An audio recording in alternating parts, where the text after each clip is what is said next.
You gave me a good segue. You mentioned already. You mentioned Immunity Bio, so I want to kind of transition to that conversation. You joined Immunity as chief tech officer last summer. That was in advance of Anktiva's approval.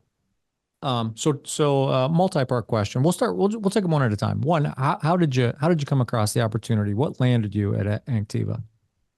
So I was consulting for Immunity Bio, and Oh, I said Anktiva, um, didn't I? I said, what landed yeah. you at Anktiva? Well, what landed you at Immunity Bio? You were consulting So for them. I Mhm. was consulting for them. I was consulting. I understand CMC regulatory affairs in depth, and so that was what I was doing for them, helping them with strategy, guiding them, and that's how I got connected with the company. So Mhm. So your initial consulting gig with them, and then what led up to your hiring as chief technology officer. I'd like some sense from a sort of continuum standpoint, like the chronology of Immunity Bio's work on Anktiva and the lead up to its approval. What was strategic about bringing you on in that consulting capacity, and then what was strategic about bringing you on as chief technology officer at that particular point in time?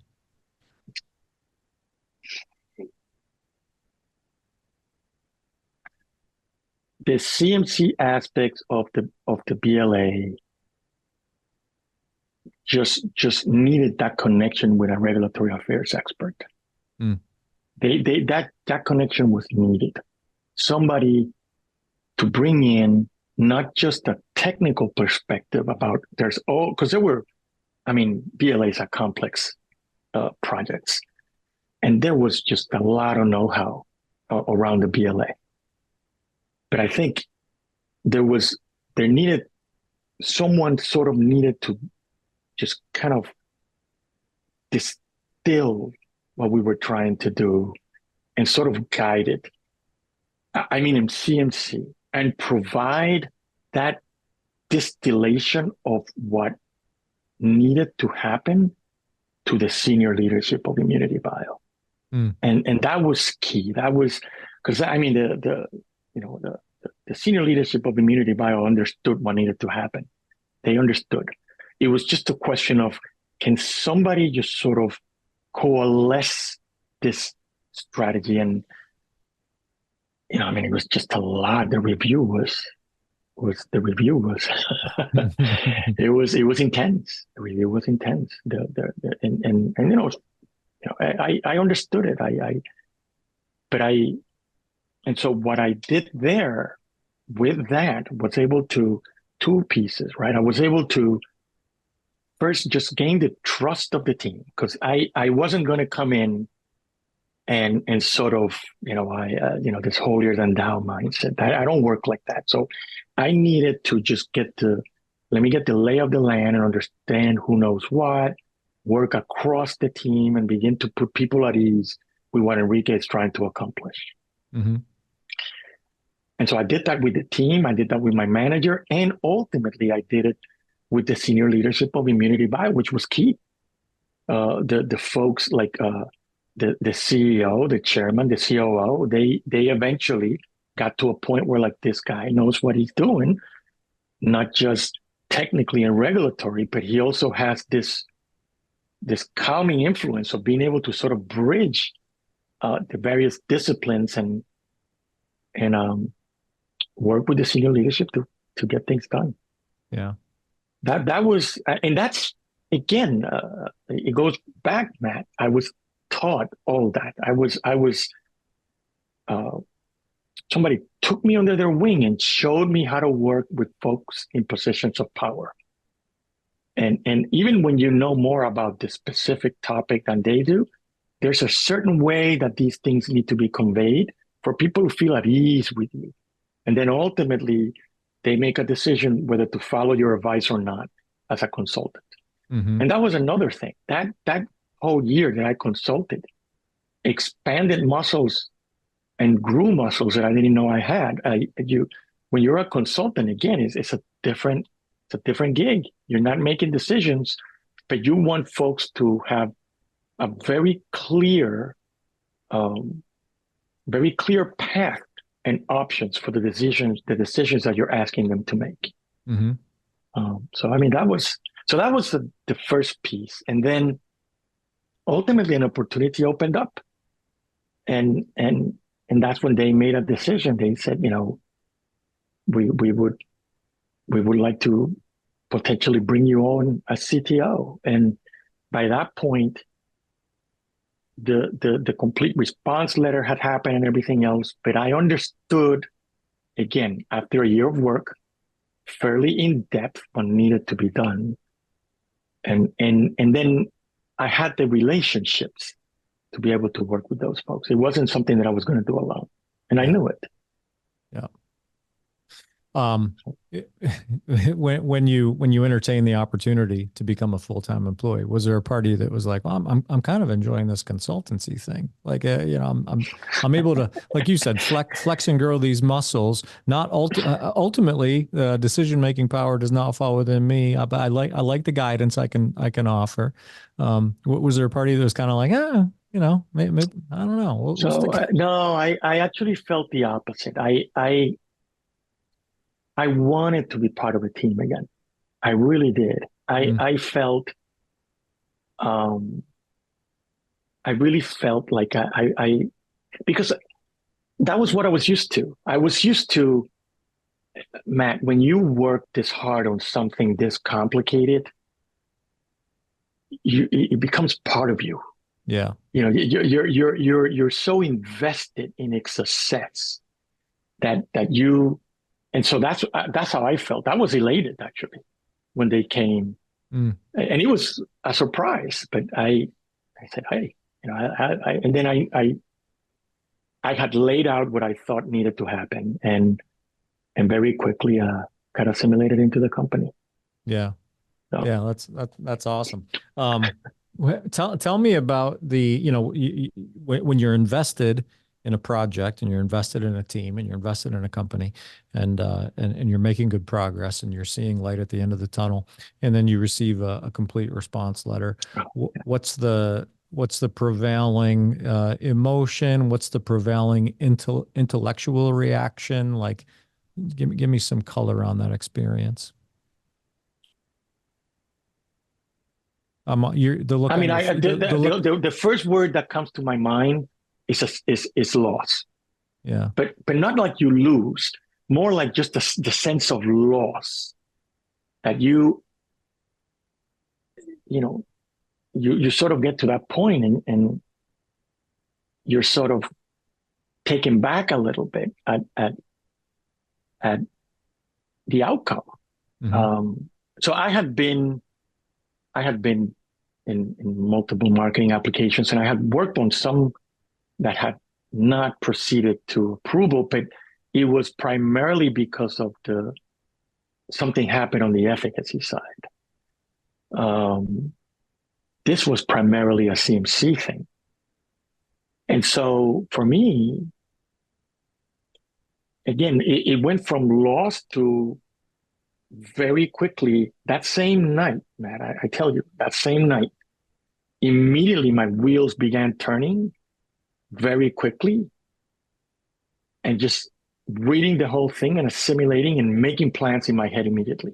Hmm. Just immediately, you know, you get a sense of loss, but then very quickly, as a pro, you sort of just put your hat back on, and okay, I see what we need to do here, and I see how we would craft that response, and I understand, and so that was immediately but it took about, I don't know, 10 minutes to get there. 10 minutes. 10 Wow. minutes, I 10 I can't minutes, wait.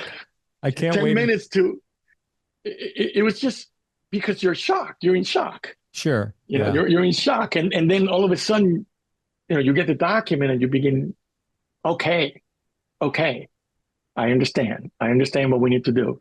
And then very quickly and so immediately, of course, you huddle again, right? It's almost like you need another shot on goal, so you huddle very quickly. And I had again, Matt, I had the benefit of just having been through this before, in assessing regulatory submissions and understanding CRLs, and just being able to, okay, is this surmountable or not? What are the Mhm. things we need to do here, there? And so all that played a role in my head. And so very quickly we began, let's get back on the horse and get this done. Yeah. I love So 10 minutes. I was gonna say I can't wait until my kids are mature enough to condense their time of sorrow after a loss or a poor test result to 10 minutes. Like I always tell them as their dad, I always tell them you get a day. You get a day to be down. Tomorrow you collect yourself and you move on. I mean, Enrique Diloné, he does it in 10 minutes. Matt, I mean, remember that I just couldn't afford to, I just couldn't afford to. I don't know if you've heard of Arnold Schwarzenegger, I can't be depressed. I'm too busy. So you immediately pivot. You immediately pivot, and what we need to do. What do we need to do? And so that's the mode I got into very Yeah. quickly. Yeah. Yeah. And ultimately succeeded. And I guess that's where I want to take the conversation next is um, into a discussion around your role now in terms of, what role you play in the launch. It's a brand new approval, so the launch and the maintenance of this newly approved biologic, as well as um, what your role is going to look like moving forward in terms of the pipeline that follows. But let's start with Activa. Are you still playing an active role in? Oh yeah, Yeah, yeah, yeah. very Is much that so. is Yeah, that the very bulk much of so. your responsibility Yeah, right I now? would still say the bulk of my work is still on Tiva. Yeah. So with Activa, and again, what Activa allowed us to do is that it became, and it always happens whenever a company has its first approval, that approval becomes an opportunity to mature. It just is. Mm-hmm. For a company that's worked for a long time in clinical development, immediately there's just things that begin getting flexed, muscles that begin getting flexed, and areas of the company that you interact with that prior to that were sort of coming along, but we're not mature and on the tip of the spear function. Commercial operations, accounting, I mean, you have to do all this. You're a public company and everything else. But now there's all these things that you have, all these processes you need to get into because of an approval, right? And so uh, managing the commercial business becomes an imperative Mm-hmm. immediately. And typically in companies that have their first approval, there's various degrees of experience in the staff. You're not in a Merck or a large company that has a strong set commercial arm that, no, so that's a lot of what we had to do.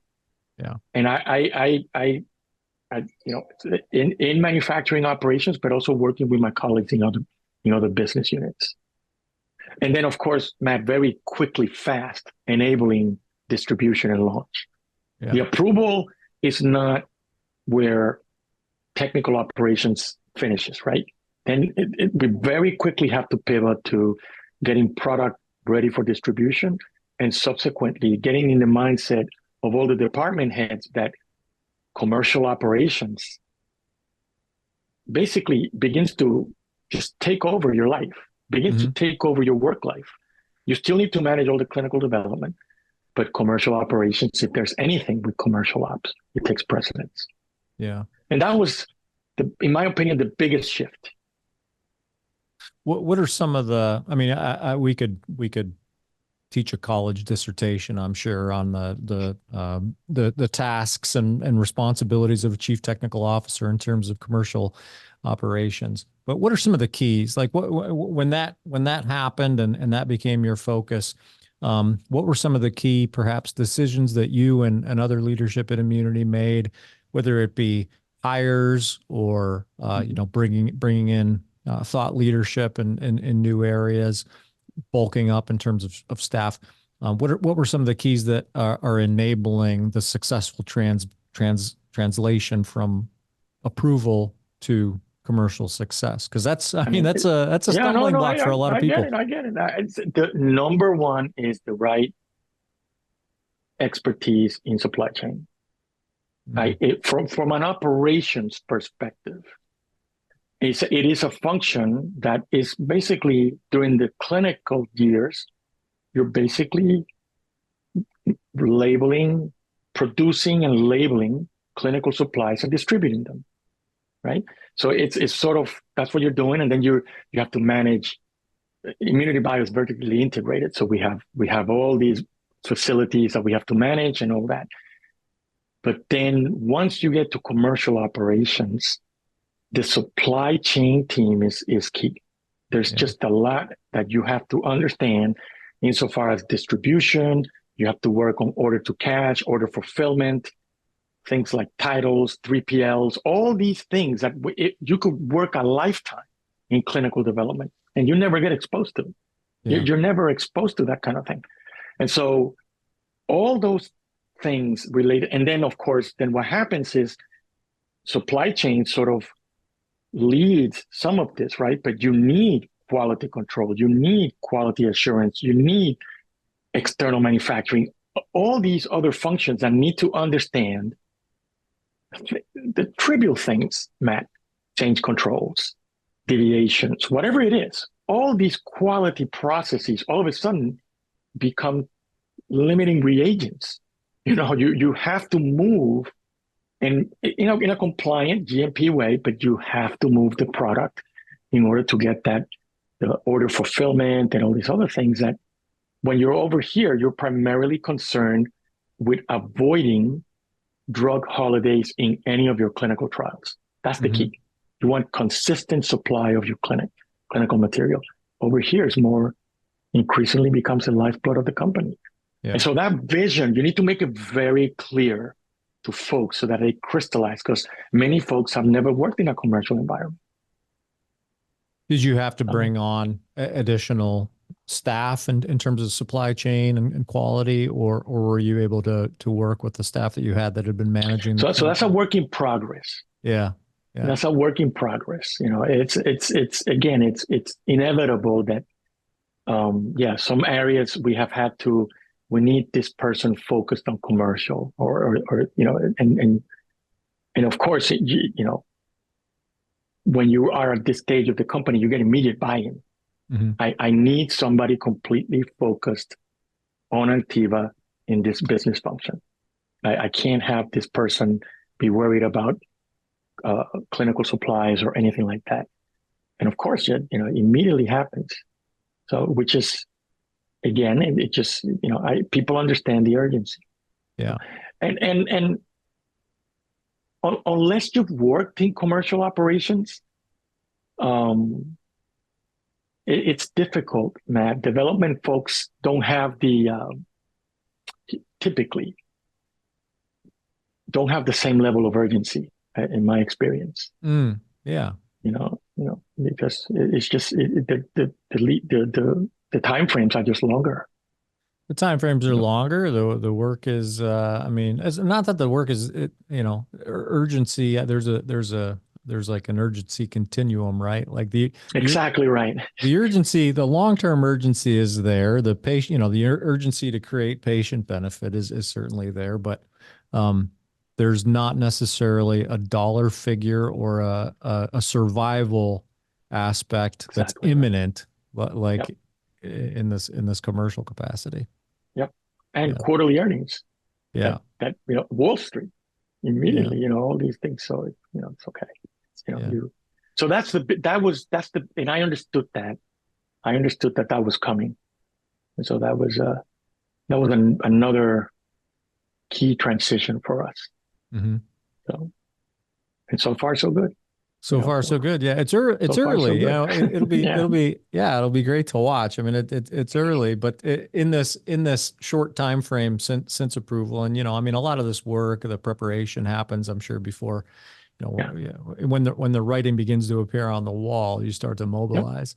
But in the short time since the approval, looking back on that short period of time, are there any like specific pieces of advice that you've already maybe from lessons already learned that you would share with someone in your role for the first time? the key is the devil is in the detail for a launch. And especially with a company that has never launched a product, there needs to be this, again, the CTO needs to be involved at a fairly detailed level with the various business units in manufacturing and quality and supply chain to make sure that everything is meshing, that everything is moving, and be aware of any specific bottlenecks. Many times, Matt, it's not anything that anyone is doing. It's just something, a process that was created under clinical development, that under manufacturing operations for commercial does not make sense anymore. There's something that, and it made complete sense while you were in development, but now it doesn't. Yeah. And so we ran into that a couple of times, but we were able to work through it because we all worked together very intently at a very detailed level. So my advice for any CTO that is going through this for the first time, make sure you are in the details and that you understand the flows of what needs to happen when to get your product launched. Yeah. Yeah. Beyond Activa, I can't let this conversation go any further without referencing what I said early on about this aggressive pipeline that comes in beyond Activa. And we don't need to get into great detail around clinical progress in each of those programs. The overarching question is, when you have the responsibilities that come with this commercial rollout, and then behind that, you have this beautiful, as I said, aggressive, stacked pipeline of potential. What's your obligation to what comes next, and how do you balance? I mean, how do you balance your 47 hours per day that apparently you're working? How do you appropriate your time and attention appropriately? So somebody said to me in the company that I'm drinking from a fire hose right now, which it's typical at this stage, having been with the company less than a year. I think I crystallize it in a very simple way, Matt. We are focused as an organization in manufacturing operations in making sure that our patients have high quality product at the right time, at the right place, in the right quantity. And so that's key. That's the key. And so it's a question of, how do I work with my direct reports to make sure that I'm aware of each of those aspects in the portfolio that we're managing? And also, I work with the CEO, the COO, the chairman, to make sure that we all agreed on exactly what are we trying to accomplish for the year to support that pipeline. Yeah. And is it possible for us to do it with the resources we have? But yes, my responsibility is manufacturing. So we manufacture all the products of the company, of Immunity Bio, whether internally or externally. And so for that, I am constantly in updates, meetings, reviewing reports, reviewing regulatory submissions. But it's driven primarily by what I know are the priorities for the business unit. And that reflects what is a priority for the company. So that, and Matt, I preach this constantly to the group, that mantra of, this is our focus for this year. Overall, the number one objective is to continue to provide products for all our patients. But underneath that, there's yearly metrics that we have to meet. And I just stay focused on those metrics. Okay. Yeah. And so that's how I manage it. And so you have to do it this way because in my opinion, it has to be systematic. So that's how I do it. Yeah. Yeah. How often do those priorities? I mean, you've been in biotech for quite some time now, so I'm talking immunity bio and previous, beyond.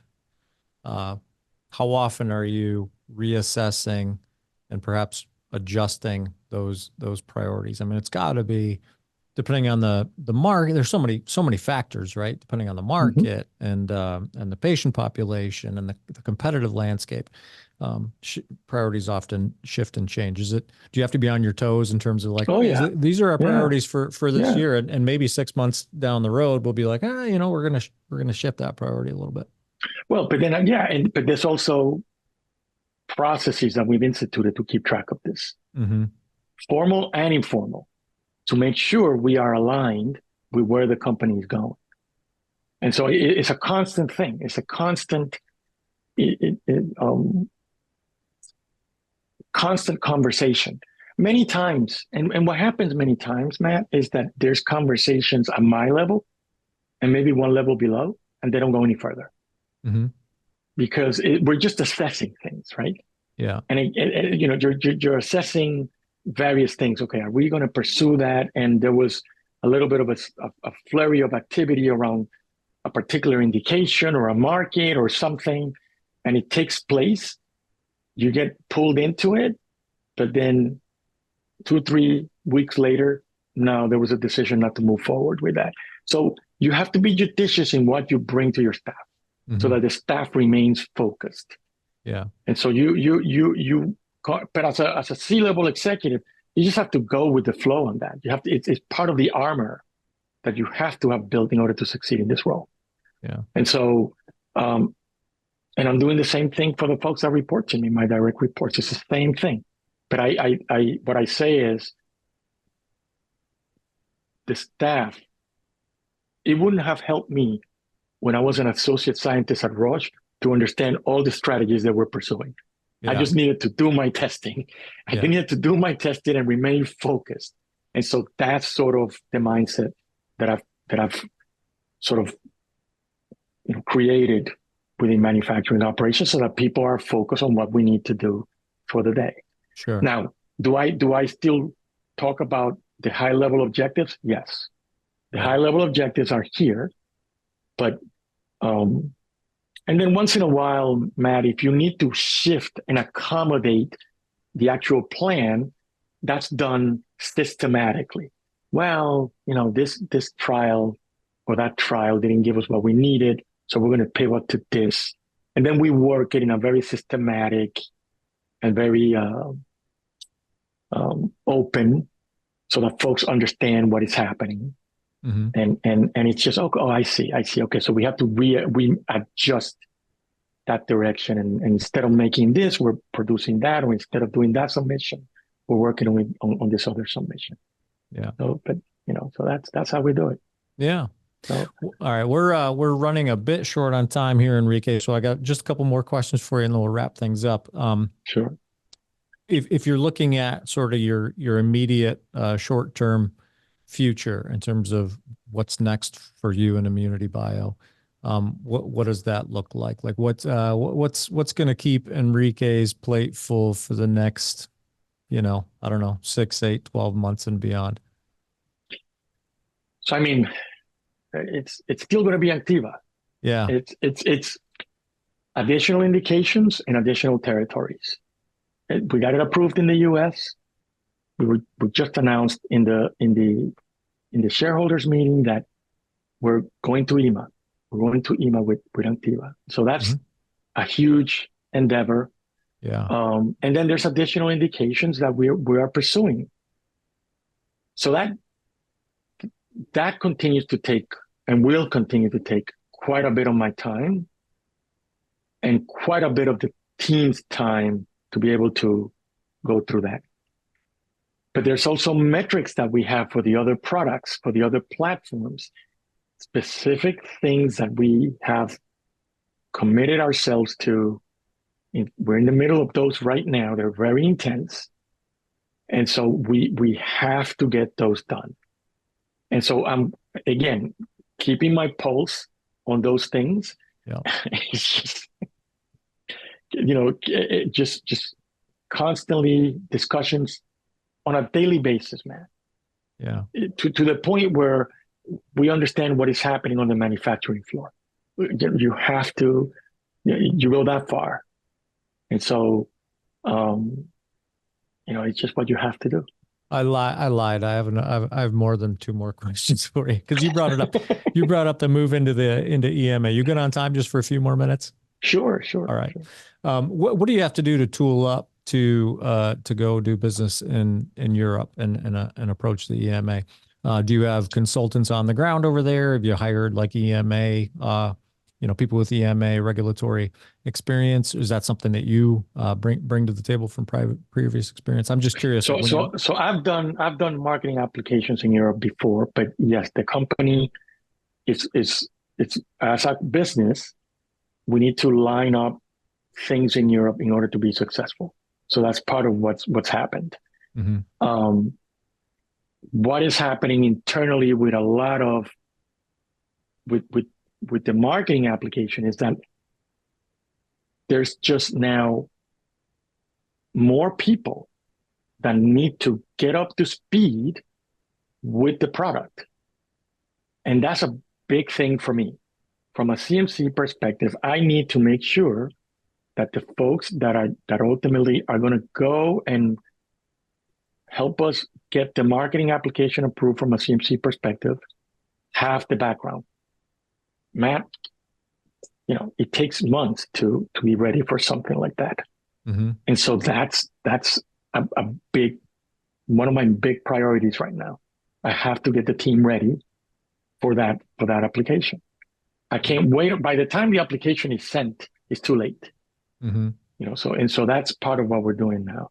That's a very important uh, preparation that we're doing. Yeah. So, and as usual, the Europeans, they have their own spin. Right? It always happens. So. Well, I mean that's why there's an FDA and an EMA and not an Yeah, FDA yeah, it's EMA. okay. It's all right. It's all good. It's all Yeah, good. you It's just a different take, but it's all you good. you I got I quite enjoy it. I quite enjoy it. So yeah, very good. Okay, so then looking a little bit further beyond, I would say not that I'm going to ask you to pick a favorite second child, but are there any programs of the many at Immunity Bio that have you perhaps excited more than others, or oh that yeah. you're very much looking forward to working on once Anktiva is a self-propelled machine? I mean, so Immunity Bio has a great vaccine platform, Ad5 vaccine platform for cancer, and there's just very fertile ground there. I'll say that. Mm-hmm. Okay, and that's something that um, I'm personally very excited about. And of course, also the cell therapy. The cell therapy business is again, it's a very interesting business. How close you are to the patient and how quickly that needs to be turned around.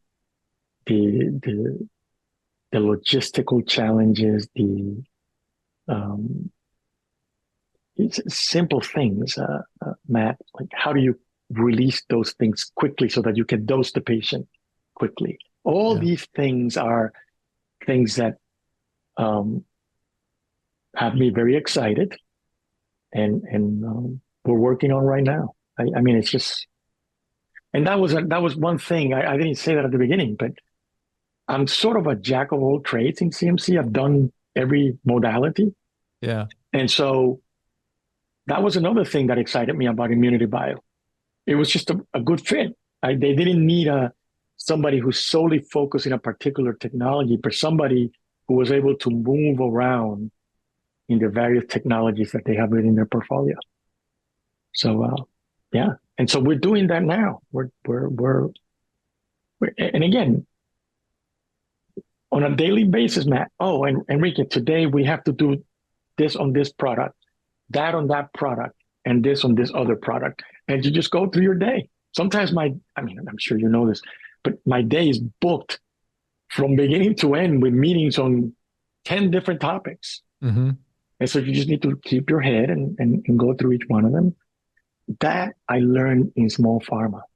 That jump of, just managing and wearing so many hats and giving advice, sometimes making decisions, other times you're not the primary player.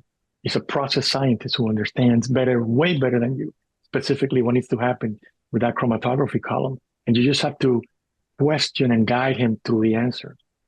Well, I still love drug development. I love I can see it in your eyes. I mean, it. you know, I was thinking as you were just kind of wrapping that thought up, I was thinking like this guy thrives on that, on the diversity of the challenges at hand. And I think that takes a special personality, and Thank you. training. I mean, you talked Yeah, about the training, you talked about yeah. your commitment to improving in areas where you needed to improve.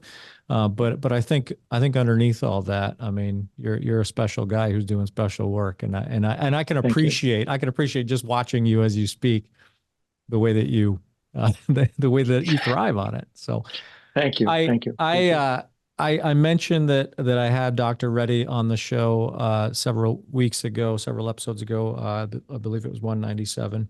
He appealed to my emotions as well, just for the very work that you guys are doing. Because as I said, I've my father has been successfully working his way All through right. NMIBC for a few years now. So I just want to take a minute to thank you guys again for the work that you're doing. You're It's awesome welcome. work.